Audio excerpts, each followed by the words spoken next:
I was sitting around the table. It was a clothing, of all things, a clothing company I was starting up. So I'm sitting around the table downtown at a restaurant with one of my mentors, advisors, who's a serial entrepreneur, awesome guy, done a ton of startup stuff. And I remember in the moment we had I don't even remember exactly what it was, but there was a series of things coming up. I had no idea, like no idea what to do, what decision to make. And I thought, and I think I said out loud, thank goodness you're here, Steve, because you'll know what to do. And he like got quiet for a second and he looked back and then he just laughed. And he was like, Bryan, dude, that's the whole point. He's like, I have no idea. Like we're all figuring it out as we go. That's what this is about. That's what the whole journey here is about, man.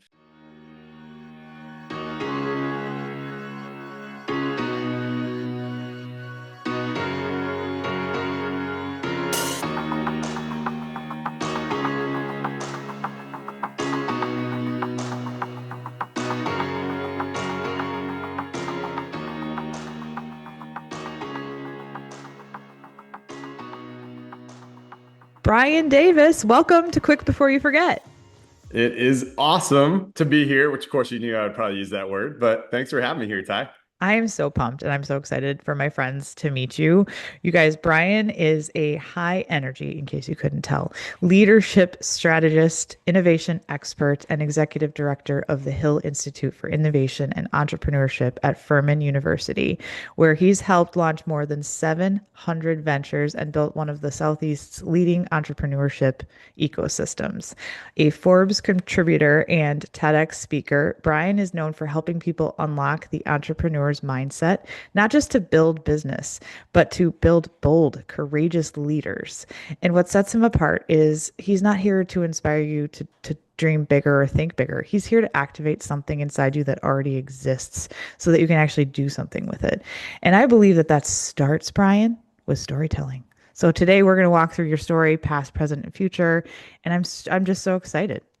Yeah. Well, man, I need you to introduce me more often, first off, Ty, because that sounds like I better deliver something really cool today. So I hopefully, know you hopefully, will. hopefully we can deliver. Let's I know you will. And yeah, I've gotten that feedback on my intros. And it's just, you know, it's funny you should say that because I come from a little bit of a fangirl place with the people in my life that inspire me and, make me feel motivated to go after those big crazy things that don't make sense out loud. You're one of those people. So it's all true. Everything I said is true. let's go. All right. Let's go indeed. So let's go back first though. Like let's go back to childhood Bryan. I know, Ooh. I know. So childhood Bryan, tell me what a relationship or a person from your childhood, something about your childhood that shaped who you are today with Yeah. in person form. I don't know why I'm asking this question so backwards. It's normal for me to ask this I'm question, but tracking with you. a person or Yeah. a relationship that has shaped who you are today. Yeah. Well, here's where my head goes to first. Maybe we'll edit this later, but I think it makes sense for like the kind of scheme and trajectory of my life a little bit. So I actually started my first venture, though I didn't call it that, when I was about 6 years old. And my brother and sister would be the relationship there. So me and my brother and sister did like we were really close family and did a ton of stuff together. I'm the baby. And one summer, we were like, you know what? What if we built a putt-putt course in our backyard? And so, I mean, I literally, there was a newspaper article about this time. Not kidding. Like it was like a thing that I found recently from like many, many years ago, back in the like late 80s or early 90s, maybe. So we found some bricks, got some like super janky old like green carpet stuff, and like cut some holes in the ground, and we made a 12 hole, so that's all the room we had for putt-putt course in our backyard. And then like I'm 100% sure we violated HOA rules and stuff in the neighborhood, but we would go hustle kids around the neighborhood like on Saturdays and be like, "Hey, who wants to play putt-putt?" And they'd be like, "50 cents, come play." But here's what we did that was like I don't even know if I want to say entrepreneurial, maybe sleazy, salesy. I don't know. But once we got people there, we're like, now we'll set up a lemonade stand and brownie stand because we've got a captive audience. And so they'd come and play. And then we'd have lemonade and brownies that we'd upsell them with when they were there. So that was like my first memory of like I wouldn't have described it in those kind of terms then, but that was definitely my first like, okay, this is cool. I like building, creating. I don't know what this is, but that was really fun. And I think I made like 75 bucks that summer, which was like basically millionaire status in kid terms Oh in yeah. late 80s. Yeah. 6 years old, $75 was a gold mine. I was rolling. So did you did you reinvest the 75? What did you spend the $75 on? No, I was a complete moron. Other trend of my life. I was a complete moron. Oh no. I think I had spent it on like I actually think I spent it. I don't even remember exactly. Man, I haven't had this conversation like ever. I spent it a good amount of it on model cars and like a remote controlled Dodge Viper. I still remember everything that blue with white stripes, and I was so proud of that thing. Yeah, Oh there my you go. gosh. That note to self, kids. No, but you remember it. I mean, it was fun. You must have Yeah, liked it and played with it a lot. I did. So then Yeah. it was worth it, right? Like, because you honestly, it's not, I think that there's something you're being too hard on yourself, Brian, because like you had fun and that you work hard, you play hard. You work hard and you Yeah. played hard with the car. So makes That's sense to funny. me. I literally haven't had that story in forever. So yeah, great question. Thank you. Well, that's what I'm here for. I actually really love being able to ask people questions that make them reflect and think and tell and share these stories. I like we dig deep without even really meaning to, which is great.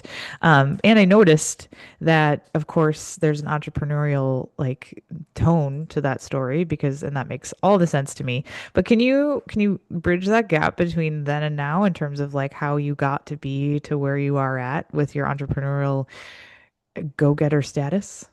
Yeah, yeah. Thanks for generously giving me credit again. I will also, here's what I'd say, Ty, is I think this says what I think about entrepreneurship too.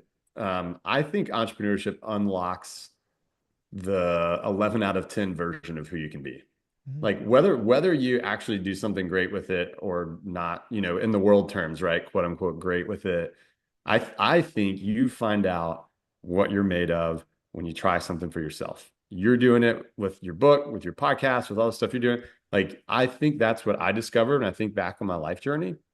Um, and so as I grew up, bridging that gap from a 6 year old putt-putt course brownie selling salesman guy to where, frankly, where I am now, one of the biggest things, and I spent some time thinking about this recently, actually, that was important is as I grew up, I kind of started to believe what everyone around me that was interested in innovation and entrepreneurship believed, which is that like if you want the real version of this, you have to go west, Silicon Mhm. Valley or something like that. And Yeah. not knocking on it, they do amazing stuff out there. But I think I failed to realize like the beauty of entrepreneurship is you can create wherever you are. Yeah. The only the what you realize or what I realized is I've ended up, long story short, through all that kind of journey of staying here and realize there's so much potential here. Because like this is gonna sound, I mean, I don't know if you have like a top five cheesiest quotes reel, but this might make the top five. But like it's kind of what you make of what's in front of you and what you're given. And I think entrepreneurship goes from being a problem solver to being an opportunity creator, a value creator, right? Yeah. And I think if you look at life through that lens, which I feel like I developed from 6 year old Bryan to kind of where I am now through a lot of different versions of, hey, I don't have to be at X city or spot or whatever. What does it look like to do that where I am right now? And so that's kind of what probably the version of kind of what bridged me to where I am now and what I'm getting to do with founders and startups and all that space. Which I want to talk more about, so don't let me forget that. But you said it allows you to be an 11 out of 10 version of yourself. Entrepreneurship allows you to be an 11 out of 10 version of yourself, which who doesn't want that, right? So when you think about the average person that maybe doesn't have an entrepreneurial spirit per Yeah. se, do you think it's like born? Do you think people are born Hmm. as an entrepreneur or do they build it? I will share my personal belief. And I'm curious what you think about this. So, on the spiritual side, for me, like I believe that we're created in God's image, And if that's true, then it shouldn't surprise you that when you build and create and design and do all that stuff, which is, I mean, if you believe that, which is kind of then in our DNA, like that's why it's really fun. And that's why you come alive or I see over working with hundreds of founders, I see people come alive in a different way when they actually grow and try something themselves. Because I think we're designed from the ground up to do that. I agree. From the ground up is one of my little phrases that's not, it's There definitely intentional, you right? go. Because yeah, he knows. And I do believe also, I believe in God and his yellow brick road for me is what I call it. Because Hmm. for years I have showed up and I didn't see why. Like I didn't understand what was coming. I didn't know what was Yeah. coming. And most of the time, it's been great. And some of the time, those bricks fall out from under me, and I'm like, what is happening? I don't understand how is this happening for me instead of to me? And that question has changed my life. But Mm. the I agree with you 100% that it's something that we have this unique opportunity to play with and build in real time uniquely for us. And that's, I think, the coolest part Yeah. about entrepreneurship is that it's so personal and it's so unique to every single human that decides to show up on their version of the yellow brick road. So, um, you talk a lot about like activating people, like activating ideas, activating entrepreneurs, not just like inspiring them. So, what do you see when you're working with these people? Like, what is the missing step between Mm. inspiration and being inspired and actually taking action? Wow. So if we figure this out in a way that works for everybody right now, Ty, let's just agree to split the winnings. Totally, 100%. We got to do something really Um, fun, like go to Red Rocks too with the winnings. yeah, But exactly. I'll be yeah, there with you. I'll join you. I'll finally be okay, able to join you. sounds Um, good. man, so uh, short answer would be action, a bias for action. Mhm. I was just chatting with the founder literally right before hopping on this call, somebody that's getting started in our area. And one of the biggest one of the biggest differentiators I see from kind of bridging that inspiration gap, if you will, is just doing one step forward and recognizing, which most first-time founders, I should say, have a hard time with this, recognizing the data is 100% on this. Whatever idea you have that you start with, it is not going to be the idea that get to market with. It's just not like I mean, you don't have to take them out. You could look the data on that. Like there are twists and turns and everything in between from the exact idea you had to where you go, but you only discover that by taking a step. Mm. And so I always tell people, do a really simple map. I'm a simple guy. So I don't know if people are going to be able to see this or not, but if you can't see it and you're just listening, if you picture a simple axis, you've got your X and Y axis, right? So let's go vertical axis. You've got impact, you know, 1 to 20 or whatever rating, it doesn't matter. Impact on one axis. The other axis, you have feasibility. And obviously, the plot point you want to plot is the peak of impact and feasibility. But if you honestly like go through with whatever idea you have and start plotting out, hey, huge impact.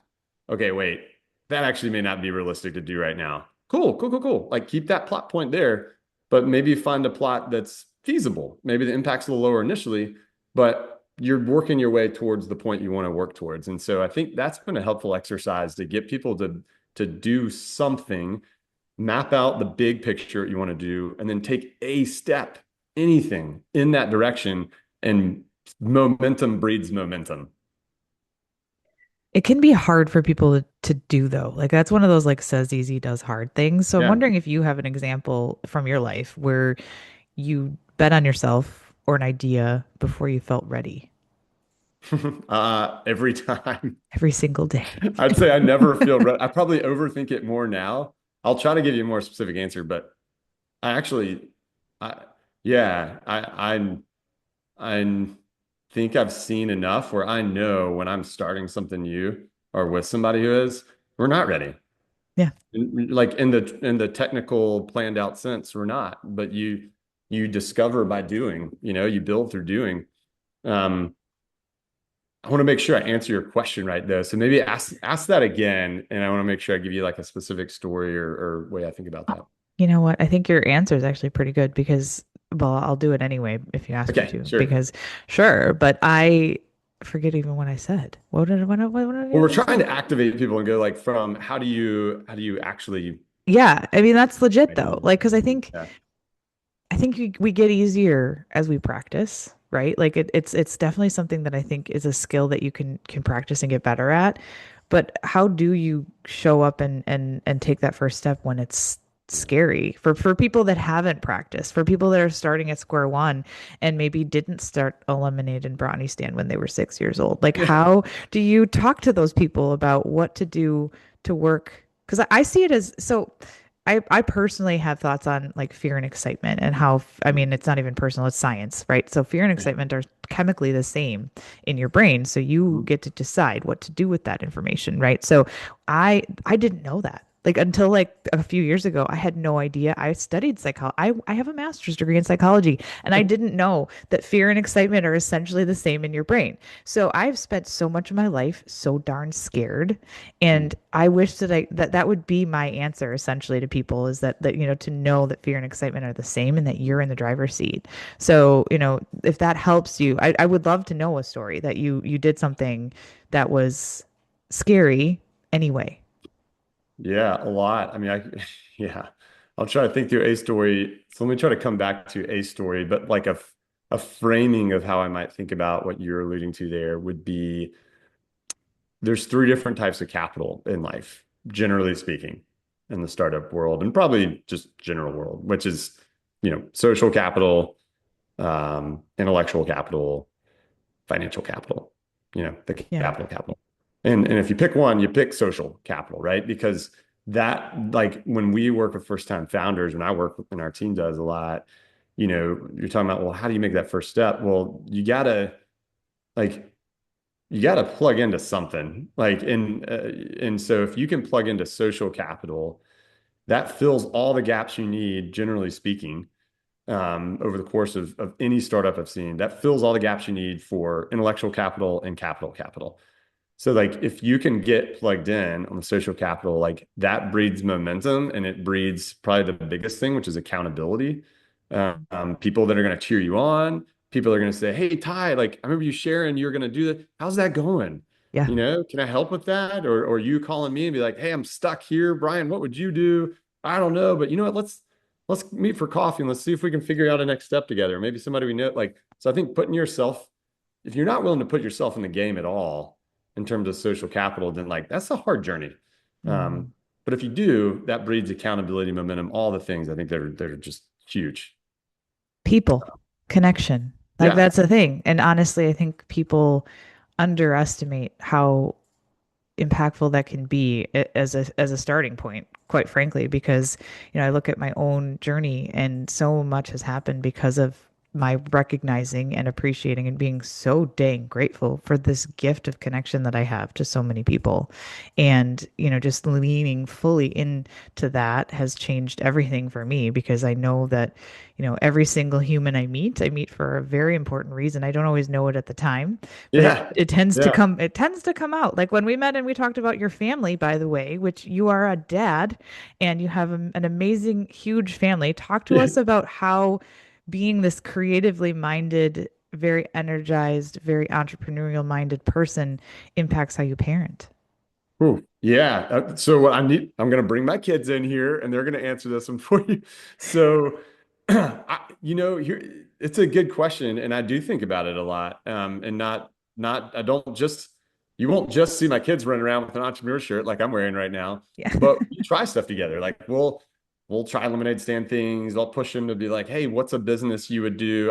My wife will laugh because they'll be like, "Hey, Dad, give me a chore to do." And I'm like, "Nope." Like to earn money. And they're like, "Why not?" And I was like, "Because I expect you to, first of all, I'm dad of six, right? So I expect you to earn your keep around the house. I'll provide room and board." But what I say is like, that's not net new value to our family. Like you're like, we're just laundering money inside our house. Like that's not helping out. And so I'm like, I want you to go, like, let's think through, but like, let's find something that can provide net new value to our family that you can earn. And that exists. It's there. Yeah, So that's my kids will probably one day be super annoyed or very grateful. I don't know. Um, probably both, and it's okay. Two things can be true. yeah, yeah. So the other way I think about ties, like, as a parent, how do I, and I do not get this right all the time, but I try my best to think through the balance of pushing them to do stuff that they're not quite comfortable with. I mean, Mhm. even like physical activities and hikes and things like that, down to intellectual stuff as well. Um, how do I push them to try stuff and then try to have some reflection, even though it usually is very short with an 8-year-old, but some reflection like, hey, what did you learn, man? Like, what was fun about that? What did you not like about that? And just getting them to, I mean, as much as I can, try to learn about themselves and who they are in the world so that they can have some fun and hopefully leave an impact and be leaders who create opportunity and value.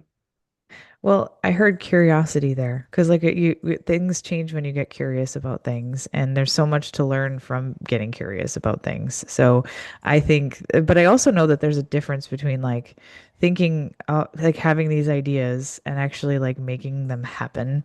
Um, because and there's the concern about, being fearless versus being reckless.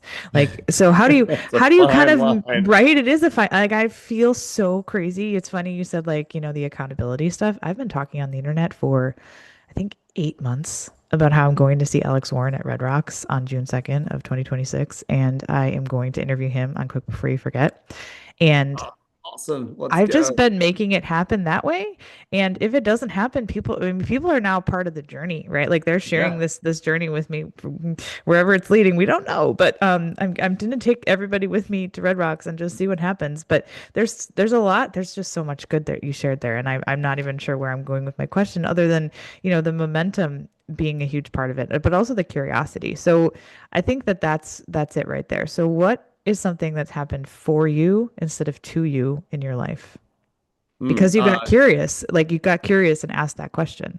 yeah. In what way do you mean like something's happened to me or for I want to make sure I Well, no, answer I'm that. thinking like, a lot, because for people that a lot of bad things can happen that can derail you as a human and an entrepreneur, but you stay you help people coach people through how to stay positive and stay on Yeah. track and keep working toward it. So one of the ways that I do that on my crazy yellow brick road is, recognizing in challenge, you can also still have joy. In challenge, you can also choose to learn and get curious about how that experience, while it seems brutal and awful at the time, is actually, all part of what's meant for you. Yeah. Yeah. I mean, there's a lot of good stuff there, Ty, that you just said. I mean, in terms of stuff, to me, for me, if that's kind of the way I'm framing this, you know, so much of this is mindset. And I know that's a big thing that you focus on and talk a lot about. Yeah. So much of it is. I could go through. So let me give you an example. Um, all right, I'm going to go back to a startup I was a part of in the health tech space. On our way to Charleston, I get to by the way, to pitch to one of the, and I won't go into all the details. I don't think it's super proprietary, but just in case, I don't want to throw anybody under the bus. To pitch to one of the largest dialysis providers in the world, and some of their exec team around the product that we were creating and working on. And I get a call from our engineering partner, and we're like halfway to Charleston to the meeting, which we're going to. And he's like, "Hey, man, like the kind of hey, man, like nothing good's gonna come after this statement, kind of hey, Yeah. man." The brace And yourself. yeah, I was like, "Hey, man, we need to talk." And I was like, yeah, what's going on?" The guy's name, I'll say, is Tom. He was like, "Hey, so we're out." Like, and this was our engineering partner around everything that we were doing that was like critical to the pitch we were just about to do that was set up to tell them how we had re-engineered a couple of things we'd noticed to try to make our beta version better and blah blah blah and all this kind of stuff. And I was like, man, that's funny. It sounded like you said you were out. And I just want to unpack that a little more. What's Is going this on? negotiable? I was like, what's going on, Tom? It sounds like there's more to the story. And talk about for you, to you, whatever version of you want to say of this. So long story short of that is our one of our engineer, we're not a big company at this point. So we had 1099 folks that we had all kinds of NDAs and everything around that were helping us with some engineering. One of those guys that we had hired to help was literally caught at this, our big engineering partner's place, caught just essentially doing what I would term corporate espionage. Corporate espionage was like in their engineer's office, taking phones, taking pictures with his phone, like clearly being sneaky about everything, trying to like capture new stuff that this other company was working on to essentially just steal for his own purposes. And so, yeah, we had to let that guy go.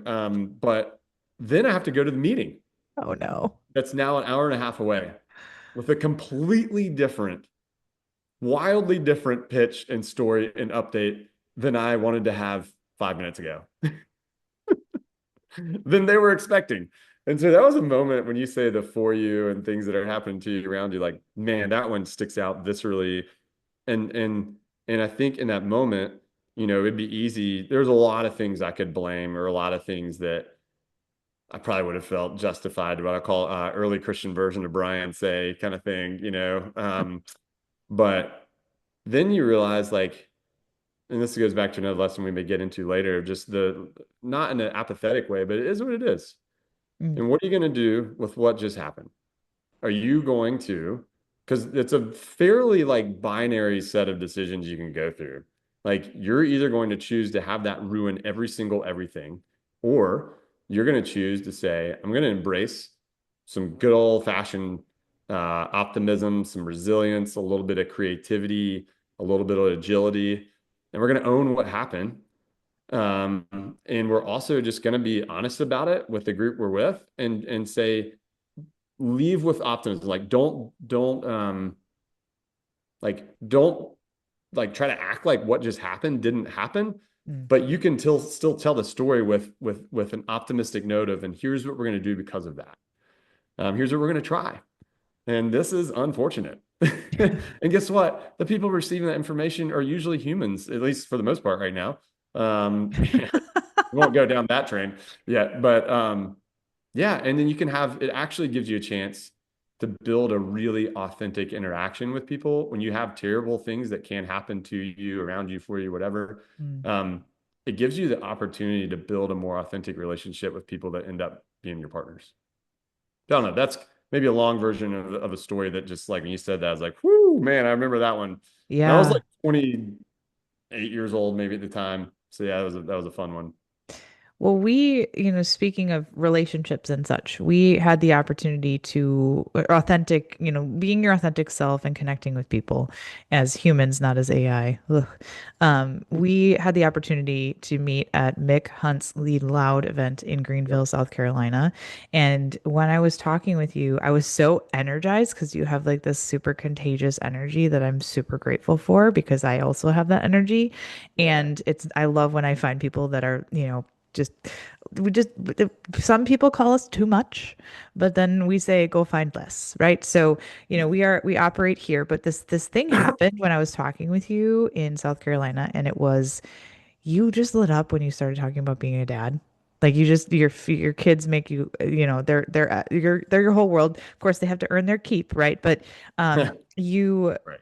I'm wondering what you've learned that from your kids? Like, what have you learned from being a dad and from fatherhood that you haven't learned or couldn't have learned from like a boardroom situation?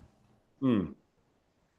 Number one thing for me, um, is how often. So here's an example, and you'll appreciate this also. You'll find yourself in moments giving your son, your daughter, a very specific piece of advice about how they should have handled this thing better. And in that very moment, you stop and you go, wait a second, who am I talking to right now? Because I could just be talking in the mirror and I need that same advice over here Mm. for this other whatever way I handled this situation with somebody at work or with my wife or whatever. And I think that's been the most interesting aspect of being a dad and a parent is like when you're digging into like how do I, they always say people always say the old adage of like, you never really know something till you teach it. So Mm. like when you're having to teach a new human in the world, for lack of a less crass way of saying it, a new human to this world, how to be a good human in this world, um, you learn a lot about yourself. And I don't know, that's just been that has been great and hard and super valuable. So say, because our friend here is wearing the same shirt that he was wearing when I met him, which is entrepreneur on it. And say you're not an entrepreneur and you don't want to be for whatever silly reason. You choose stability over chaos, and that's a valid reason. But say you're not an entrepreneur, how can you apply some of the mindset things that you've put to work for you as an entrepreneur to everyday life? Yeah. So I talk a lot about, I actually do spend a lot of time talking about this with whether it's when I'm doing speaking or engaging sometimes with corporate clients, even is that entrepreneurship isn't just for startups. Every corporate, every organization started somewhere. And so like every and the data would show, there's a Deloitte study on this, that about 20% or so of every organization has about 20% of the employees that are quote unquote very entrepreneurial. So what outlets and avenues do you have for them to do something with that? But the other thing is like you to survive and not just survive, but thrive as a company, you've got to think entrepreneurial. So here's what our mission is at our institute. We do not say our mission is to launch ventures and do startup-y things. Our mission is to create entrepreneurially minded leaders who are equipped to transform companies, communities, and ultimately the world. When you hear that, it's about creating leaders. And Mm. we use entrepreneurship as what I think of as like a life curriculum by which you can learn skills, habits, all those kind of things that are going to add tons of value, whether it's your own startup or, which is most of the world, if somebody's listening to this, right? Like, and you're like, hey, I'm not an entrepreneur, I'm just working in an organization. Good news, that's most of us. So, how do you apply principles of entrepreneurship and mindsets of entrepreneurship inside your organization? That's some of the most effective ways. Some people will call that entrepreneurship, but that's that's some of the most effective ways I see this being something that helps anybody. And it's not just for the person that's, in Silicon Valley starting a hardcore startup. Yeah. So to build on that, like what's one belief that people need to unlearn to start thinking more like an entrepreneur, whether they're in for startup or they're an entrepreneur, like you said. Here's one. I'll share it with a story. Yay. I'm 24 years old, maybe I think at this time. It was probably, I think this is my first, really quote unquote startup. And it completely failed, by the way. It was a total dumpster fire, but I'll share the story. Um, I was sitting around the table. It was a clothing, of all things, a clothing company I was starting up. So I'm sitting around the table downtown at a restaurant with one of my mentors, advisors, who's a serial entrepreneur, awesome guy, done a ton of startup stuff.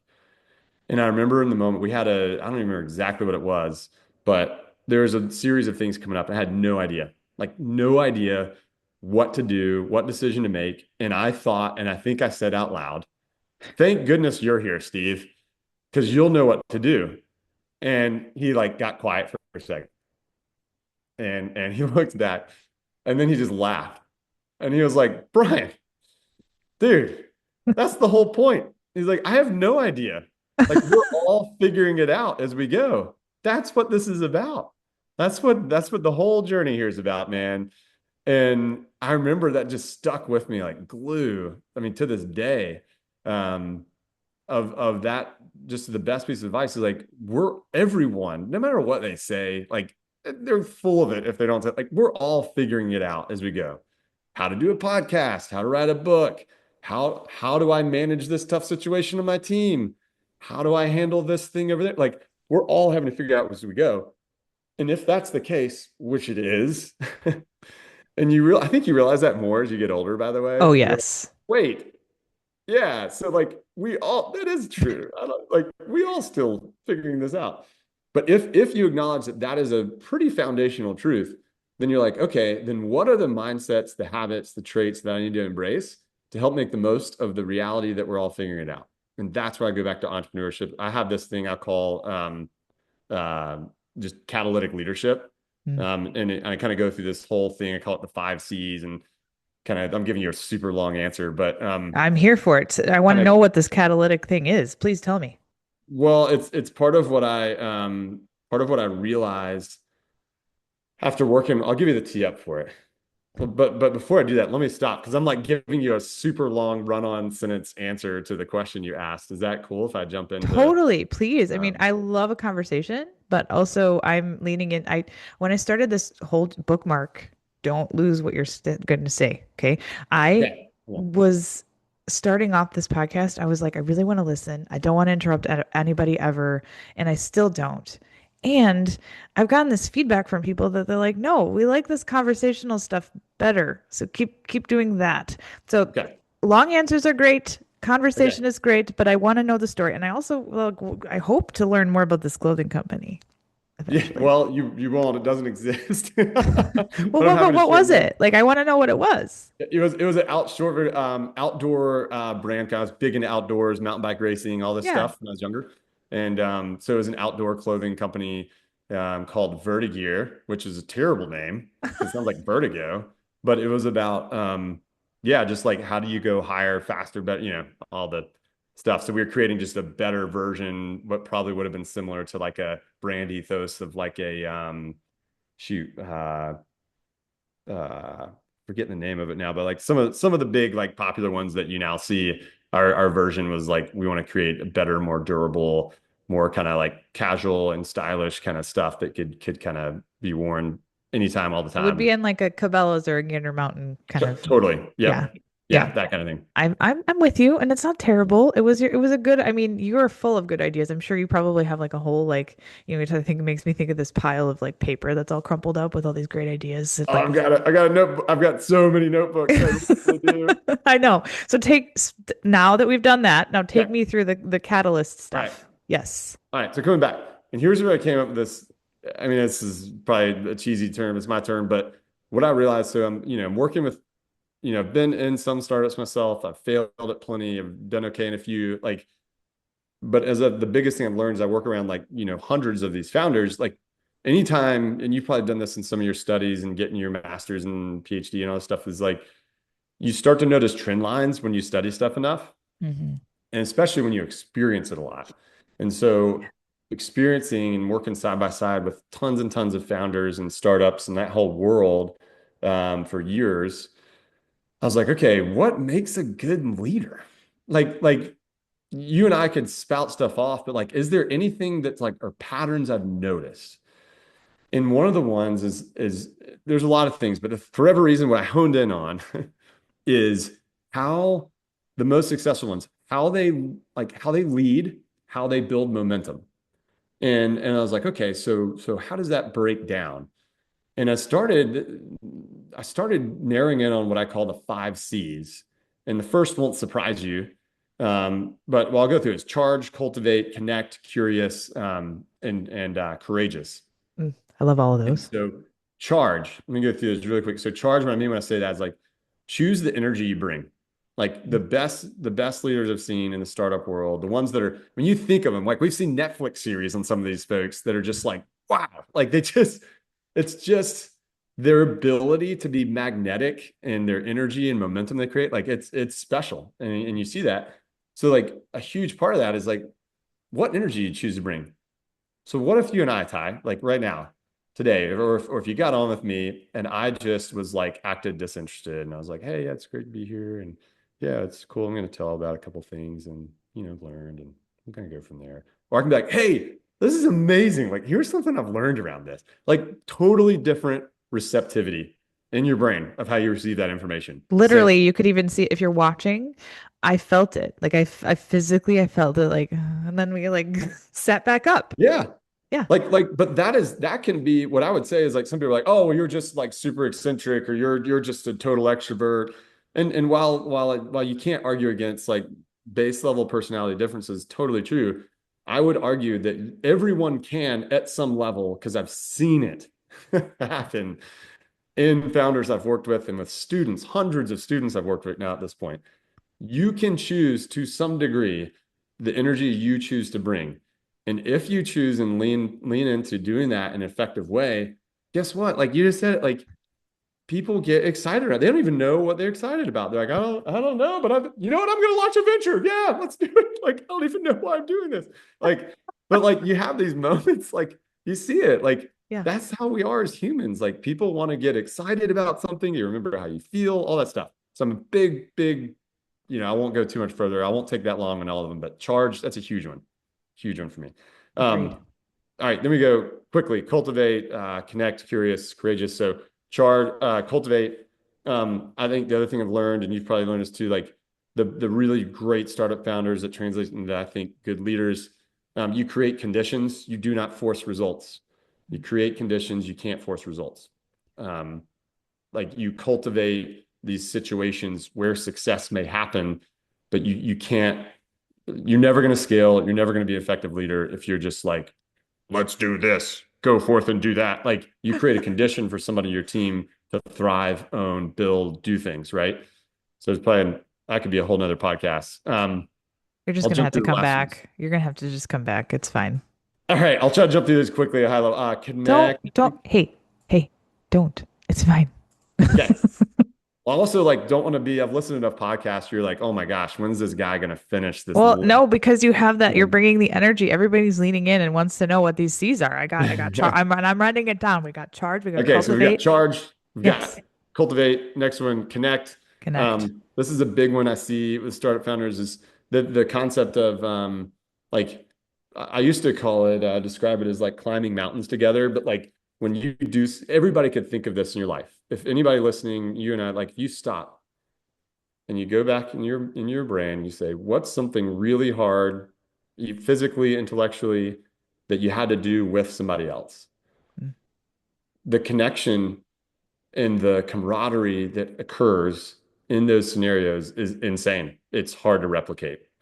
And so if you think about as a leader, how do I not try to be Mr. Hero, but be real with my team? Be like, y'all, some crap hit the fan. And we're gonna have to, here's what happened. I'm trying to figure this out. Here's what I'm thinking. But like, hey, what do y'all think? Like, this is something we get to tackle together. And if you can like infuse that type of culture and mentality, man, that's some of the best, most successful startup founders I've seen do that really well. Um, okay, that's connect. So we've done charge, cultivate, connect. All right, curious and courageous. I think those are the last two. So curious, it probably pretty self-explanatory, but what I'd say is like if you anybody who's been in a startup, and then back to what you and I were saying, we're all having to figure it out. Anybody that is alive, if I can say it that strongly, Literally. Yeah. like there's ambiguity every day that you're going to face in your business, in your life, how you make decisions. I think one of the things that's important is think about like confidence and ambiguity through discovery is a lot of times what I say on curiosity, which is like, stuff happens where you're not going to know it all. You're going to wake up every day and there's going to be ambiguity. And how do I motivate this employee? How do I deal with, the engineering example that I shared earlier? And so like this just fell in my lap. It was not great news. There's 1,000 different ways I could go with this information. So there's ambiguity. So now I need to discover, and you do that through curiosity and like some of the best founders, frankly, some of the best ideas are based on curiosity. Just being a good noticer, being curious of why that works. Toyota, is it Toyota? One of the big companies that goes through the five whys. Mm. Um, I think it is it's- Toyota. is it Toyota? I Yeah. think so. Yeah. So they go through the five whys, and I think that's just thinking about whether you do that exact framework or not, just in a respectful and in the most healthy version of that, asking why on different scenarios, people in your team, encouraging your team to do that.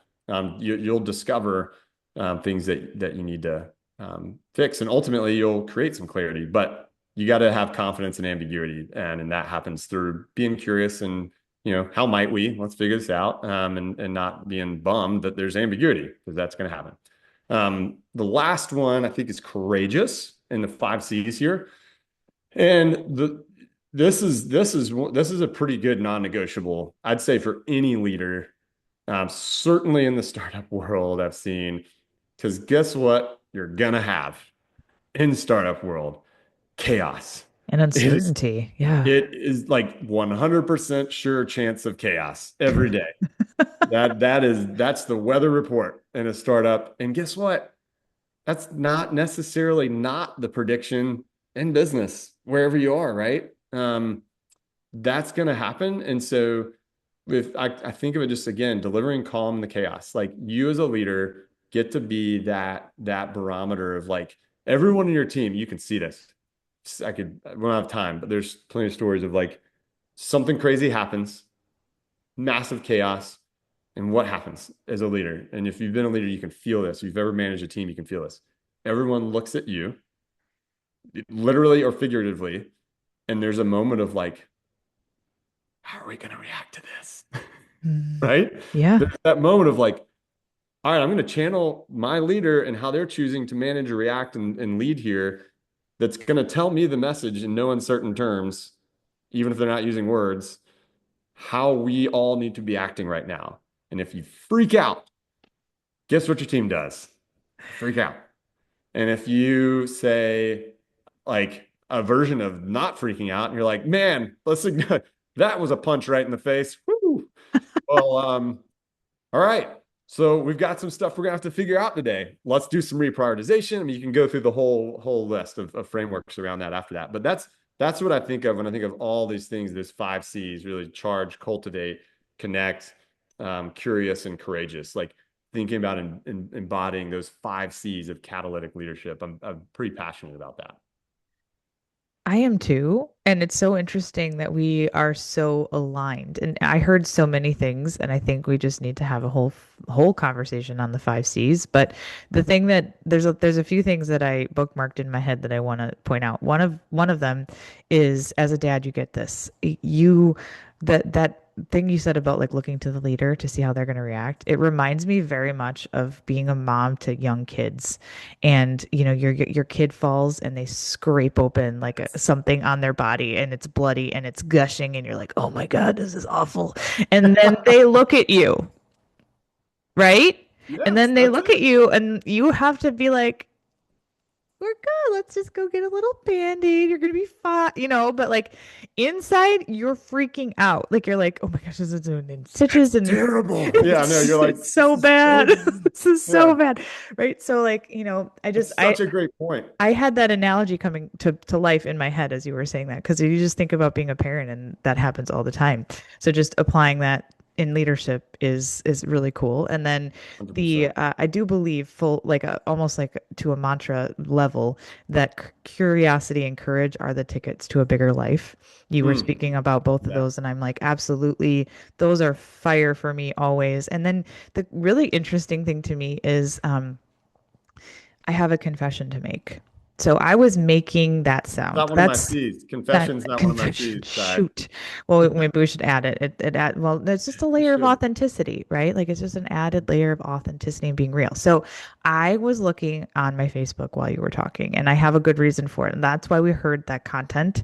I just didn't know that it was going to come in through all the places or That's that, because your sound can be turned off and all that jazz. But the reason that I was looking is important because I have been for years, Bryan, I've been trying to figure out what my values are. Like I know what they are and I live them, but I haven't actually like put words to them, which is unusual for me because I've been journaling since I could hold a pen when I was like 3 years old. So I've been thinking about this a lot lately, and my are you ready? So my values are magic. So I believe in magic, and magic, as I posted, and this is why it's important, and this is why I was on Facebook instead of listening to you, because you were talking about something and I was like, this is so real for me, and I think people might see themselves in it. So I believe in magic. M for meaningful courage. We talked about courage. A for authenticity. G for generosity. I for inquisitive curiosity, and C for connection. So what's interesting there is mm, there's three of your five C's mirrored in my values that I just finally found the words to write down yesterday. And as powerful and very Mm. I talk about this yellow brick road and how things happen for us and how connections happen for us, and nobody we meet by chance. And you just sharing the 5 C's with me and apologizing way too much for it is a good example of the fact that we need to speak these things out loud, because there's connection within the talking about these things, and there's so much power in embracing your curiosity. There's so much power in deciding to be courageous. It's really cool. And a Yeah. lot of that, when we talk about like creating a bigger life, it makes me think, because you are a human that goes bigger, and you think bigger, and you have dreams and goals and all these things. So how does it like how do you think people are playing small in ways that they don't realize?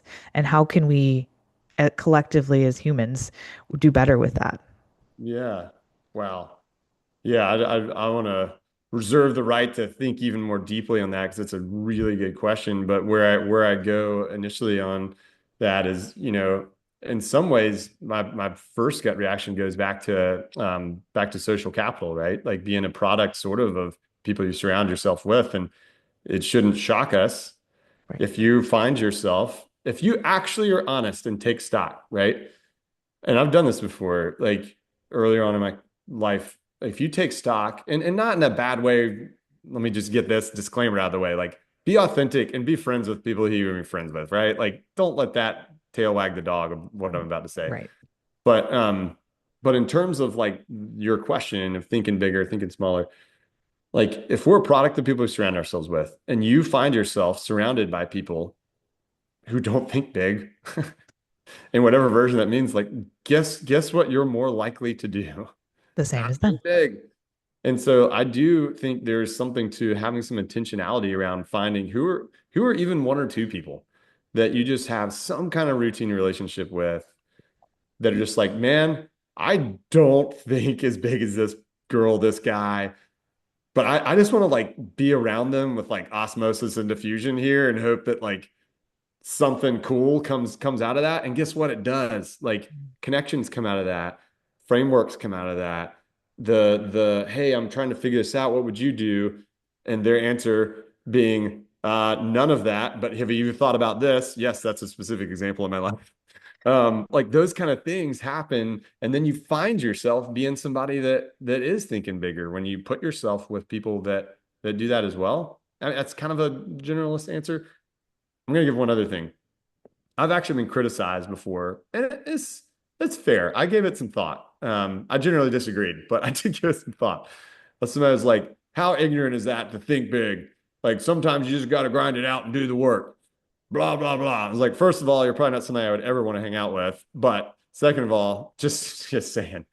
Second of all, like there wasn't in there's some truth to what that person's saying. Is like, hey, there are times you're just like, great, like you do still have to like wake up and do the work. And it won't always be like, let's think big. But if from a general mindset, if you're approaching, if you and I, Ty, let's say this, if we sat down and we said, let's do this, we're going to plan our next student pitch event together, right? And we sit down in a room and we say, hey, let's just do the core. Like we're gonna have a pitch, we're gonna invite a couple judges, gonna have some students that pitch an idea. We'll get them to put PowerPoint slides together and put it on a stage in class somewhere, and we'll invite a couple friends. Like, we could just go through the table stakes, right? And it'd be a perfectly fine thing. But what if you and I sat down and we said, let's get a whiteboard. How do we create just this insane moment? How do we make the students feel like celebrities? And so you'll hear as I'm doing this right now, a lot of thinking bigger starts with asking questions and challenging yourself to be like, hey, like, what if, how might we, all these kind of design thinking principle stuff too. So I don't know. I think, and we'd come up with a completely different student pitch competition that would probably be awesome. And we'd probably overshoot our headlights on some stuff, and that's okay. We'd land on something awesome. What would you tell your 22-year-old self if you could? Just go on the date, man. She's gonna be your wife. Um, that would Nice. be one thing. Let's see. So And ask more questions. I mean, I feel like you just may have answered it, because like asking questions is curiosity outlived out yeah, loud. I think the only thing I might say is a story I had with a student the other day, a recent grad, and he's super smart, truly like objectively super smart, way smarter than me. And he's got a startup he's doing, and he's going through a acquisition process right now. And we got in this conversation about being right. And he's like, I know I'm young, and so it's kind of weird, because I don't always want to be the one that's like looked at as being right and blah blah blah and all this. And I was like, hey man, like I'm just gonna stop you there. I was like, because here's the deal. And I had the same similar mentality when I was about his age. I was like, do you want to be known as the person who's always right? Or do you want to be known as the person who always adds value when they show up? Because those are get build two very different types of followers and teams. And it was a really good conversation that like, I hadn't really thought about myself. So when you were asking that, it just made me think of that. Yeah. Obviously, the impact, obviously, and the value. I find myself getting curious about solving problems that the people don't even really know they have yet. Yeah. So just kind of seeing around the corners and all that jazz. So I only have a couple more questions. I'm super conscious and super grateful for your time. We were joking around about Andrew McMahon earlier. The world knows I'm a huge fan of his. You posted a video of it was your son, right, with an Yeah. astronaut costume on, and I Yeah. was like, "Do you know Andrew McMahon? Because you need to, because I'm just a fan, but also he's got a lot of music that sings about astronauts and moons and space and big dreams, quite Yep. frankly." So we shared that, but I want to know what your song is. Like, what is your song of survival that you turn on when you need to feel grounded and inspired? What is that song? All right. This probably won't shock you or any listeners after listening to me. And this will sound terrible because it probably makes some people feel super not grounded and crazy. I'm going Thunderstruck, AC/DC. Um, and here's why. So it ties into, so I used to be a mountain bike racer and downhill and dual slalom, so like the stupid kind that lands you in the hospital The sometimes. scary kind, yeah. Yeah, super fun, kind of stupid. That's probably the title of my life. Think about it. That'll be my book. That's your Super memoir right fun, there. kind of stupid. But here's why. So like I would go out and I would train at night at college when I raced because it was the only time I had, and I would listen to that song over and over because it was about the length of a course. And so it just got me pumped. And even when I felt like crap and I didn't want to dig in and work, it just like, I don't know, it kind of stuck with me. And so I'll even sometimes now, like before I'm go and do like a, big speaking gig or something like that, I will turn on Thunderstruck in full disclosure. You will find that playing in my car or, right before I get out for a big event or something. Cause it just sets me in the right mindset. And even if it's a hard day, got to grind it out, I'll throw that on. It just kind of helps me dig in. Love it. And what's interesting is that I've been asking this question of everybody, and this really cool thing happens 98% of the time. People get really excited to talk about their music and their songs. And it's really interesting that so many of us have a song that we ground to in both situations where it's like a hype song where we're like, whoo, hype up, but also like a grounding song. For me, it's Swim by Andrew McMahon. And I've listened to There that you go. song both times when I'm like really down and need to like remember who I am. And then when I'm like really just like hyped up and I've gotten to hear it Yeah. live a few times and that's extra hypey tie. But I have one more question, Yeah. and I am really excited to ask it to you. So, if you had a megaphone, Bryan, and everybody in the world had to listen to you right now in this moment, what would you say? Mm. Sorry, mom and dad, for everything I did as a kid. First of all, no. So seriously, um, I might even go back to something, Ty, we said earlier, which is what if, maybe even regardless of what you believe, like, what if we were created in some form and designed to be an entrepreneur? Like, what if that's actually our core wiring and DNA? And it's going to play out in different ways, different personalities, but what if that's actually a core to our design? What that means is that we no longer need to frame how we approach life as being, quote, the best, but we get to be the only, right? because that's what that means. There's been billions of people that have been walked this earth, and every one of us has some uniquely different qualities. So like it's not, hey, how do I be the best? Whatever. It's no, you're the only version of that that's ever walked. So yeah, lean into what that is, and that you're actually maybe designed to leave a mark on the world. And that's not just for the person to your left or right. Wow. I needed to hear that. Like I needed to hear that. So thank you. Yeah. What else would you add that I didn't ask you? Um, no, this was great. It was such a good conversation. I think, yeah, the only other thing I think of that I bet somebody's gone through similar scenarios, and if not, like put this in the back pocket for another day. Just living through overnight transitions, whether it's in your startup with this co-founder or somebody that yesterday has happened to me, like that 10 minutes ago was the boss I was reporting to, and now they're fired and gone, and I'm being told by the board that that they want me to do it, and they'll see me in 2 weeks at the board meeting to see how I want to do it. I'm like, whoa. So does that person know they're fired? Like what? It like having to live through just slap in your face overnight transitions like that. I've literally had to go through two very big versions of that in my life so far. And it's really hard. But I go back to all those qualities that we described earlier, those 5 C's and some of the stuff you have in your magic, framework. Um, yeah, you kind of have to buck up and realize like it's happening one way or the other. So I can try to make the most of it and be like, all right, we're figuring it out as we go. Let's see what happens. And I don't know. That was just one that there's probably another story or two around that I would just say, yeah, we all have those moments where you can't possibly predict what's happening, but you got to lean in. Those are the for you and to you moments, honestly. And that's where like leadership is made, right? Like that's honestly where we get to choose the exciting thing over the scary thing because it's the same thing. Huh.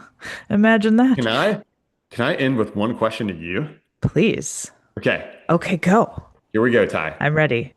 I've got a blank check, massive bank account. That's actually not true. I don't have a massive bank account, but I'm giving you a blank check. You can write any number in there you want for any idea of any new technology, startup, anything that has crossed your brain, your life that you could start up and you'd have no, like, don't worry about funding. You could do anything in terms of a new idea, new product, whatever. Where does your brain go? What would you do? My brain first, the first thing, so I'm not censoring this at all. This is just the first thing that's Let's coming into my go. I head love this. is coasters for a cause. So I have had this idea that I want to figure out how to raise money for mental health, and for suicide awareness and for addiction recovery, which are all things that are very important and near and dear to my heart. Yeah. And the way that I want to do that is through a fundraiser called Coasters for a Cause, where I get my friends together who it's really fun. Bryan, like a lot of my friends in my life, don't ride roller coasters because they're afraid of them. And I was that person. Like in Mm. 2023, I was that person. It was 2023. I was on the very bottom of a very deep valley of my health journey, and I couldn't see a way out. And I was very, it was a scary time because my health journey was very scary. And that's a different story for another day. But the reason for this coaster thing is I tried my first roller coaster because I had to than I wanted to. It Gotcha. was at Yeah. Dollywood. It was called Thunderhead. So also in my chapter is called Becoming the Storm. So there's a lot of different nuances to to this why. But the idea that day, I mean, I will have to share the photo now in the show notes because it's hysterical. It's like Yes, my please. sons and I all look like we have ascended. We are gone.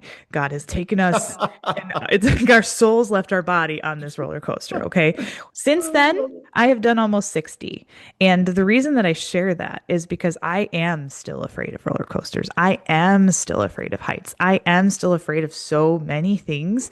But doing these roller coasters as much as I have and as many as I have in the last 3 years, I guess it's been almost 3 years now, has taught me so much about, and I've been able to practice fear, and excitement in real time in a very visceral, physical way because it's scary. Like you go up that thing, like, and my son actually has this whole story. Like we were going up, going up, going up. It was 300 feet. 300 feet up. And the whole way up, he's like, I'm dying, I'm dying, I'm dying, I'm dying, I'm dying. And then we got to the top. And at the very top, we started to go down. He's like, no, I'm alive. And like the whole way down. The Yes. whole way down. And that right there, that was a parenting moment because I was like, wow, that is so cool that my kid, who is, I think he was 9 or 8 at the time, could figure that out in real time. Like it was the coolest thing. So coasters for a cause is my Yeah. like idea.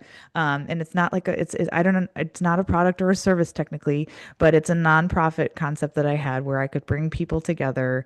Because I think, it speaks to the connection side of things. You do Yeah. connect with people when you have big things happen, right? And then and a roller coaster for some people is a very big, scary thing.